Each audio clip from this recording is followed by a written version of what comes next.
मित्रांनो, जिल्ह्यातील शेतकऱ्यांना 14,99,67,000 रुपयांची नुकसान भरपाई ही शेतकऱ्यांच्या खात्यावर डीबीटीच्या माध्यमातून थेट वितरित होणार आहे। तर ते जिल्हा कोणता आहे आणि या जिल्ह्यातील ही डीबीटीच्या माध्यमातून जी नुकसान भरपाई वितरित होणार आहे ती कधीपर्यंत वितरित होणार आहे त्याविषयीची सविस्तर माहिती आपण आज व्हिडिओमध्ये क्लिअर करण्याचा प्रयत्न करणार आहोत। तत्पूर्वी जर चॅनलवर नवीन असाल तर चॅनलला सबस्क्राईब करा आणि समोरील जी बेल आयकॉन बटन आहे ते दाबायला विसरू नका। तर नमस्कार मित्रांनो, मी राज सुरेतळ, स्वागत आहे कृषी मॅन यूट्यूब चॅनलमध्ये। मित्रांनो, एकंदरीत बघायचं झालं ते फेब्रुवारी ते मे दरम्यान बऱ्याच जिल्ह्यामध्ये मोठ्या प्रमाणात अवकाळी पाऊस, गारपीट यामुळे नुकसान झालेलं होतं शेती पिकांचं, कांदा पीक असो किंवा इतर पीक असो। तर मित्रांनो, याच नुकसानीपोटी शेतकऱ्यांनी पंचनामे वगैरे केले। तर जवळपास 15 दिवसात 20 दिवसात पंचनामे करून शेतकऱ्यांना थेट मदत जाहीर करण्यात आलेली होती। आश्वासनांचा पाऊस पाडण्यात आलेला। तर त्यात मित्रांनो अद्यापही 2 महिन्यांचा कालावधी 2 ते 3 महिन्यांचा कालावधी लोटलेला असून सुद्धा नुकसान भरपाई शेतकऱ्यांच्या खात्यावर वितरित होत नव्हती। यात मित्रांनो आपण आज ज्या जिल्ह्याविषयी माहिती घेणार आहोत तो जिल्हा म्हणजे धुळे जिल्हा। तर धुळे जिल्ह्यातील शेतकऱ्यांना आता दिलासादायक बातमी आहे।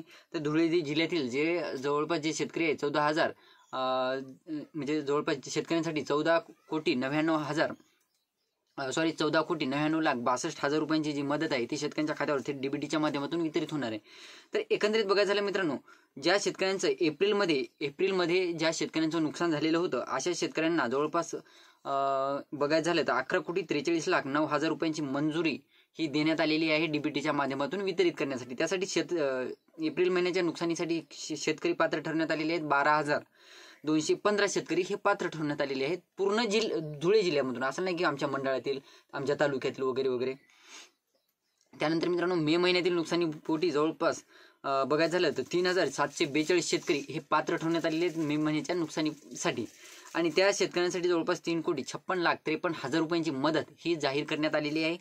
आणि एकंदरीत बघायचं झालं मित्रांनो, जे शेतकरी आता यासाठी 15,957 शेतकऱ्यांना 14,21,00,000 जे मिळणार आहेत ते डीबीटीच्या माध्यमातून लवकर मिळणार आहेत आणि बाकीची जी रक्कम आहे ती शेतकऱ्यांच्या खात्यावर वितरित होण्याला थोडासा वेळ लागणार आहे। तर डीबीटीच्या माध्यमातून ही रक्कम जवळपास या ऑगस्ट महिन्यात वितरित होणार असल्याची माहिती समोर आलेली आहे।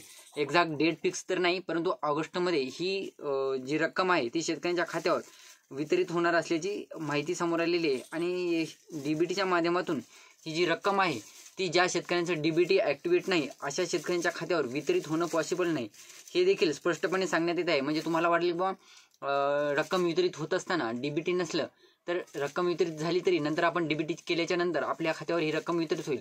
परंतु मित्रांनो, सध्याच्या अपडेटनुसार जर तुमचं डीबीटी जेव्हा शासनाकडून हा निधी शेतकऱ्यांच्या खात्यावर वितरित होईल त्यावेळेस जर तुमचं डीबीटी ॲक्टिवेट नसेल आणि तुम्ही नंतर ॲक्टिवेट करून घेतलेला असेल तर तुमची रक्कम ही पेंडिंगला पडणार आहे, नंतर तुमच्या खात्यावर वितरित होण्याला हा वेळ लागणार आहे हे देखील स्पष्टपणे नमूद करण्यात आलेलं आहे। तर मित्रांनो, तुम्ही देखील धुळे जिल्ह्यातून असाल आणि तुम्हाला देखील नुकसान भरपाईची रक्कमच्या प्रतीक्षेत असाल तर ते देखील कमेंट करून सांगा आणि तुमचं नुकसान कोणत्या पिकात झालेलं होतं ते देखील कमेंट करून सांगायला विसरू नका। व्हिडिओ आवडला असेल तर लाईक करा, चॅनलला सबस्क्राईब करा आणि जास्तीत जास्त शेतकऱ्यांपर्यंत पोहोचवण्याचा प्रयत्न करा। धन्यवाद।